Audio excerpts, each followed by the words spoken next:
mommies and daddies, welcome back to Mom's Little World. I hope you all are doing great and taking very good care of yourself. हमारा बच्चा खाना नहीं खाता, हम क्या करें?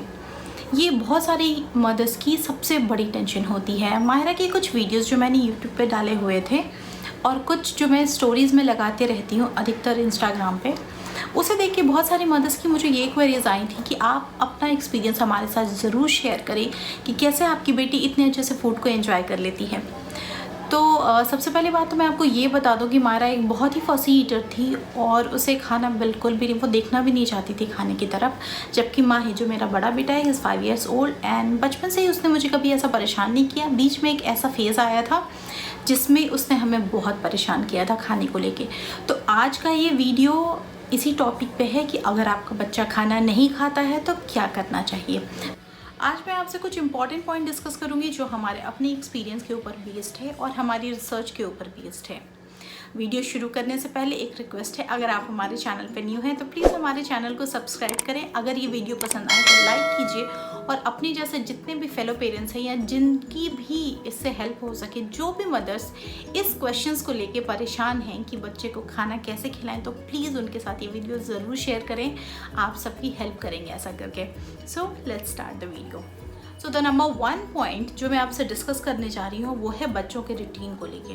ये तो आप सब जानते हैं कि बच्चों को रूटीन में रहना कितना ज़्यादा पसंद होता है। बच्चे हमसे ज़्यादा चीज़ों को समझते हैं। ये बात अलग है कि वो एक्सप्रेस नहीं कर पाते और हम इन चीज़ों को समझ नहीं पाते हैं। तो जब आपका बच्चा 0 to 3 months की स्टेज में रहता है, आप तभी से उसकी स्लीप साइकिल को मॉडिफाई करना शुरू कीजिए। मॉडिफाई इन द सेंस, आपको ये आइडेंटिफाई करना है कि बच्चा किस टाइम पे सो रहा है और किस टाइम पे ज़्यादा एक्टिव है और कैसे इस चीज़ को कंट्रोल करके आप उसे एक नाइट स्लीपर बनाएं। बहुत सारे बच्चे 2nd month ऑनवर्ड्स ही रात में सोना शुरू कर देते हैं, लेकिन कुछ बच्चों के साथ ये पैटर्न बिल्कुल ही डिफरेंट होता है। मेरी डॉटर मायरा का स्लीपिंग पैटर्न बहुत ही ज़्यादा डिस्टर्ब था। 4 month onwards Myra almost 5 to 6 hours रात के सोने लगी। और इस चीज़ को जब वो 6 to 7 month हुई, जब हमने उसे पहला फूड इंट्रोड्यूस किया, उस टाइम पे ऐसा हो गया कि उसकी स्लीप साइकिल इतनी अच्छी हो गई, इतना ज़्यादा इम्प्रूवमेंट हो गया उसमें कि उसकी फूड हैबिट को लेके बहुत ही रिमार्केबल चेंज देखा हमने उसमें। तो पहली चीज़ आप जो नोट करेंगे वो ये है कि बच्चे का स्लीप साइकिल ज़रूर फिक्स करें। अगर आप उसे अर्ली सुला सकें और अर्ली उठा सकें तो ये सबसे बेस्ट चीज़ होती है, इससे अच्छा कुछ भी नहीं होता। दूसरा पॉइंट है, फर्स्ट टाइम बच्चों में जब आप सॉलिड इंट्रोड्यूस करते हो, आप ये ध्यान रखें कि डिफरेंट फूड रेंजेस का, डिफरेंट कैटेगरी के फूड को आप इंट्रोड्यूस करें। जब आप एक नई मदर होते हैं तो आपको समझ में नहीं आता एग्जैक्टली शुरुआत कहाँ से करें। तो इसमें मैं आपको एक चीज़ सजेस्ट करना चाहूँगी। अक्सर ही ये कहा जाता है कि दाल का पानी दो, चावल दो, और या फिर आप चाहो तो रेडीमेड बेबी फूड ले लो। बहुत सारे आते हैं ना सेरेलैक वगैरह के, नेस्ले के, तो ये सजेस्ट किया जाता है कि आप उससे स्टार्ट कर सकते हो। मैं पर्सनली आपको ये कहूँगी कि जब बच्चा फर्स्ट टाइम फूड लेना शुरू करता है, एक तो वो बहुत छोटा होता है, टमी उसकी छोटी होती है, एंड जो अमाउंट वो एक्सेप्ट कर रहा होता है वो ऑब्वियसली बहुत ही कम होता है। तो आप ट्राई कीजिए कि उस छोटे से अमाउंट में जितनी वैरायटी ऑफर कर सकें, जितना नेचुरल फूड उसे दे सकें, ताकि जो उसका पैलेट हो, ताकि वो नेचुरल फूड्स के फ्लेवर को आइडेंटिफाई कर सके। मैं अपना एक पर्सनल एक्सपीरियंस आपसे शेयर करूँगी।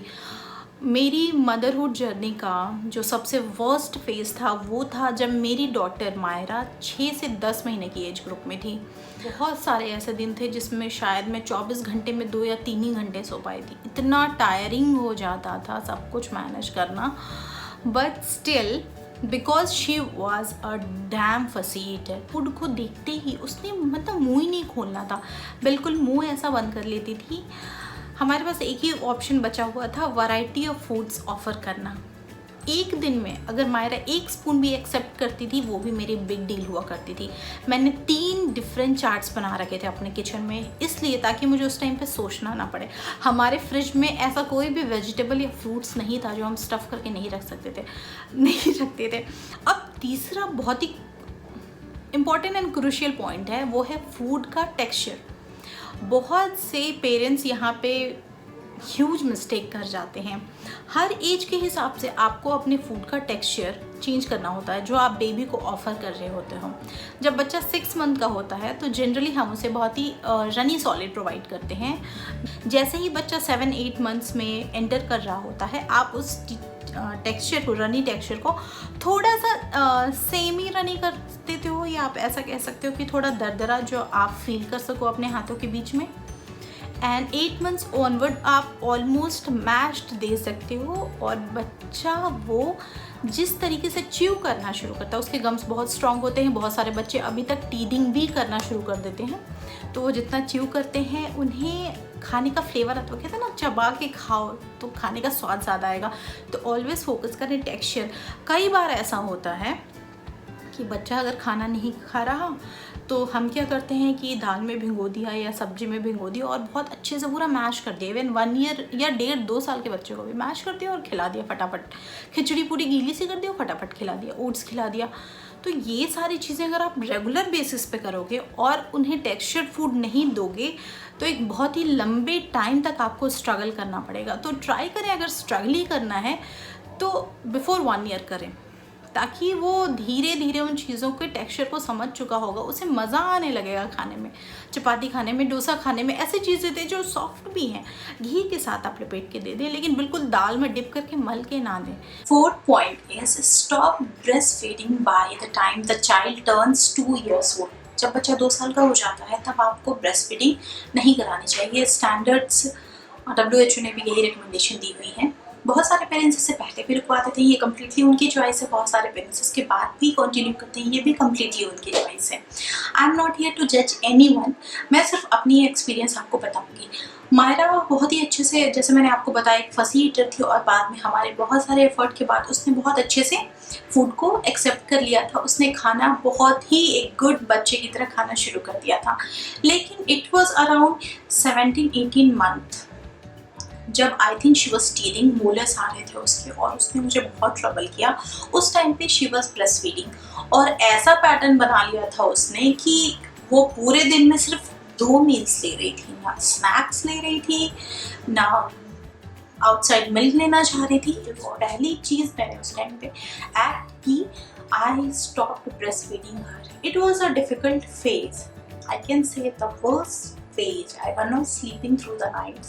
She was not sleeping through the night.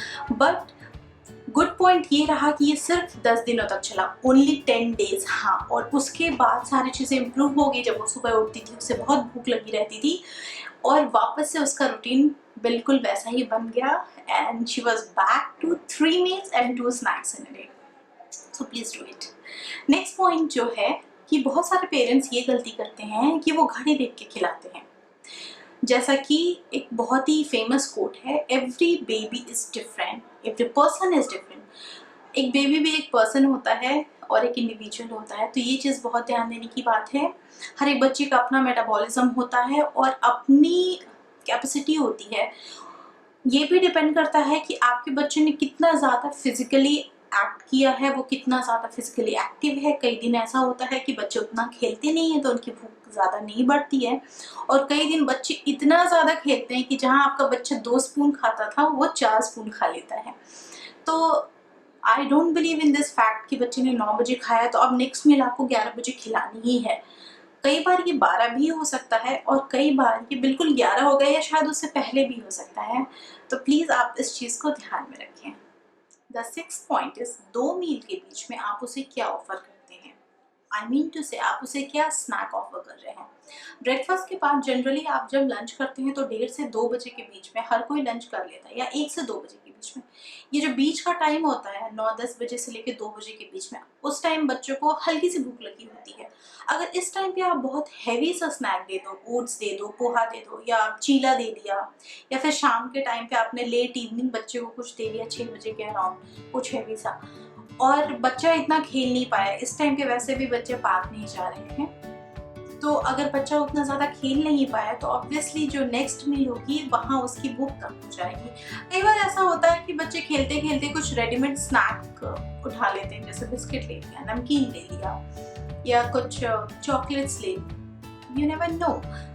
तो ये भी उनके एपेटाइट को बहुत ज़्यादा अफेक्ट करता है। तो इस चीज़ का ज़रूर ध्यान रखें। जब बच्चा एक प्रॉपर जगह पे बैठ के खा रहा होता है, कंफर्टेबल होता है, तो वो बहुत आराम से चीज़ों को खाता है, वो देख रहा होता है, फूड को टच कर रहा होता है और खुद भी ट्राई करने का, खाने का ट्राई कर रहा होता है। इसीलिए सबसे ज़्यादा ज़रूरी है एक गुड बेबी हाई चेयर में इन्वेस्टमेंट करना, या एक ऐसी जगह डेडिकेट करना जहाँ बच्चा आराम से बैठ के खाए।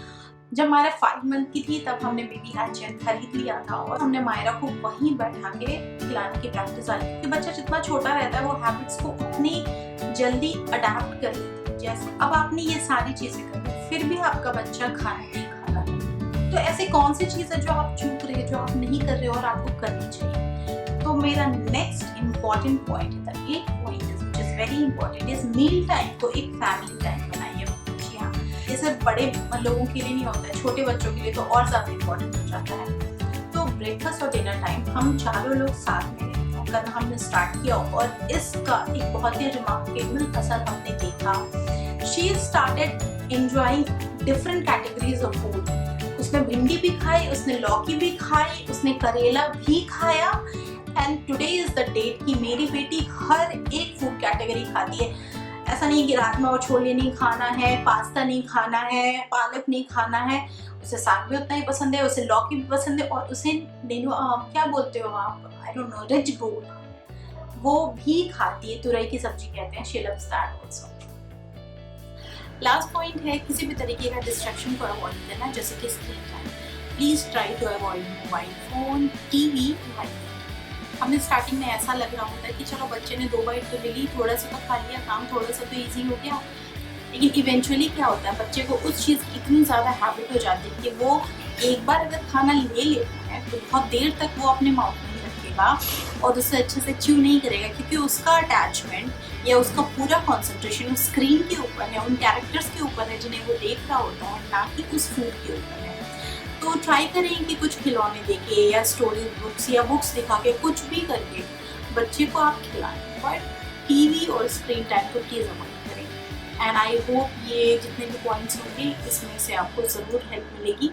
एंड एज आई से, पेरेंटिंग का दूसरा नाम है patience, patience and a lot of patience. तो लगे रहना है, ये सारी चीज़ें अप्लाई करनी है। और अगर आप सोचोगे कि 1 या 2 दिन में आपको ओवरनाइट रिजल्ट्स मिल जाएंगे, तो ऐसा बिल्कुल भी नहीं होने वाला है। पेशेंस रखना पड़ेगा, कंसिस्टेंट रहिए, डेफिनेटली आपको 1 मंथ में विजिबल रिजल्ट्स दिखेंगे। दैट आई कैन से, क्योंकि मेरे जो एक्सपीरियंस मायरा के साथ रहे हैं, it was really very difficult and that is why I have made this video with lots of work on it. और मैं चाहती हूँ कि आप हर किसी से शेयर करें जिनकी भी हेल्प हो सके, सो दैट उनकी पेरेंटिंग की जर्नी थोड़ी सी ईजी हो जाएगी। हमने ये जो कम्युनिटी बनाई है वो इसीलिए है जहाँ पे सारे मदर्स एक प्लेटफॉर्म पे आएँ और अपनी चीज़ें शेयर करें।